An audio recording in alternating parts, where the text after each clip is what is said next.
अस्सलाम वालेकुम दोस्तों, जोली अजीम हाजिर है फिर नई एक वीडियो के साथ। तो दोस्तों, जो मेरा जोली अजीम का हेल्थ सेक्शन है जिसके अंदर मुख्तलिफ किस्म के मैं आपके लिए वेजिटेबल, फ्रूट, हर्ब, स्पाइस से मुख्तलिफ खाने पीने वाली चीज़ों के बारे में इंफॉर्मेशन लेकर आता हूँ।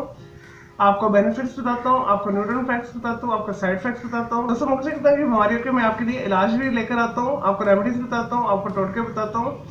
और कोशिश करता हूँ ऐसी चीज़ें बताऊँ जिसे घर के अंदर करना बहुत आसान होता है और ये चीज़ें आसानी के साथ अवेलेबल भी होती हैं। तो दोस्तों, आज मैं आप लोगों को सुजाक के हवाले से बहुत ही अच्छी और आसान सी रेमेडी आपके लिए लेकर आया हूँ।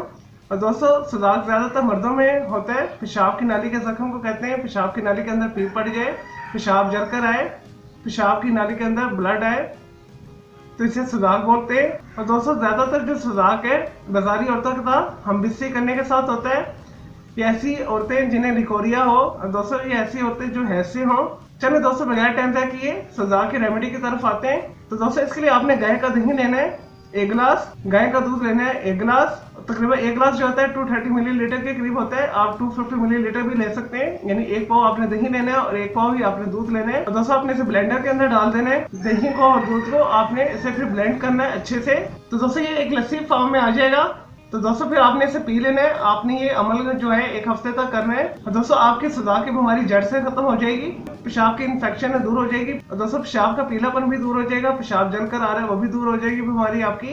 और दोस्तों, इस रेमेडी के साथ आपने कोशिश करना है जो देसी जो है प्याज का सलाद आपने खाना है। एक प्याज को बारीक काट ले, साथ रोटी के साथ खाएं। और दोस्तों, गाय के दूध की लस्सी जो मैंने आपको बताई है इसे साथ इस्तेमाल करें, तो इंशाल्लाह ताला आपको 2 से 3 दफा इस्तेमाल करने से ही फर्क पता लग जाएगा। दोस्तों, ये बहुत ही बुरी बीमारी है। पेशाब की नाली के अंदर सख्त जो है पेशाब करने के बाद पेन होती है। और दोस्तों, आप सफाई का खास ख्याल रखें। और दोस्तों, जब भी आप छोटे पेशाब से फारिग हो, अच्छे तरीके से अपने उज़वे तनासुल को जो है अच्छे तरीके से धोएं पानी के साथ। और जो मैंने आपको एहतियातें बताई हैं उन एहतियातों पर अमल करें, इंशाल्लाह ताला आप सुजाक की बीमारी से महफूज रहेंगे। चलिए दोस्तों, मैं उम्मीद करता हूँ आपको ये सुजाक के हवाले से जो मैंने आसान तरीन आपके लिए रेमेडी बताई है, आपको ये वीडियो पसंद आई होगी। तो मेरे इस वीडियो को आपने लाइक करना है, कमेंट्स करना है, शेयर करना है, फ्रेंड्स एंड फैमिली के साथ शेयर करना है। अगर कोई मजीद आपका सवाल है इस रेमेडी के हवाले से तो जस्ट कमेंट के अंदर क्यूरी कीजिएगा, तो मैं आपको उसका जरूर रिप्लाई करूंगा।